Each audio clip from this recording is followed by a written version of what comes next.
Action নেওয়া এবং overthink করা এই দুইটা জিনিস ব্রেইনের ডিফারেন্ট ডিফারেন্ট প্যাথওয়ে ব্যবহার করে। ধরেন আমাদের ব্রেইনে দুইটা টিম আছে। এই দুইটা টিমের মধ্যে একটা টিমের কাজ হচ্ছে শুধু থিঙ্ক করা আর ওভার থিঙ্ক করা। যেমন এটা করলে কি হবে, ওইটা করলে কি হবে, মানে এসব নিয়ে চিন্তা ভাবনা করা। এদের কাজ কোনো অ্যাকশন নেওয়া না, এরা অ্যাকশনেই যায় না। আবার অপরদিকে আরেকটা টিমের কথা যেটা বলছি, সেই টিমের মেইন কাজই হচ্ছে অ্যাকশন নেওয়া। এরা ওরকম প্ল্যান করে না, বরং কাজের দিকে ফোকাস দেয়। যখন ব্রেইনের এই টিমটা অ্যাক্টিভেট হয়ে যায়, তখন দেখবেন যে আমাদের কাজ যখন আমরা শুরু করি, তখন কিন্তু কাজ করাটা অনেক ইজি হয়ে যায়। সমস্যাটা আসলে কোথায় হয় সেটা জানেন? আমরা যখন ওভারথিঙ্ক করি, অতিরিক্ত চিন্তা ভাবনা করি, তখন আমাদের কাজের যে টিমটা আছে সেটা অ্যাক্টিভেট হয় না।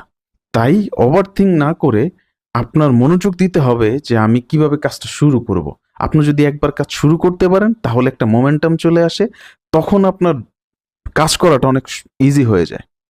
তাহলে এখন প্রশ্ন হলো যে আমরা ওভার থিঙ্কিং কেন বেছে নিই? কেন আমরা কাজ শুরুই করতে পারি না? আমাদের কাজ শুরু করাটা এত কঠিন মনে হয় কেন?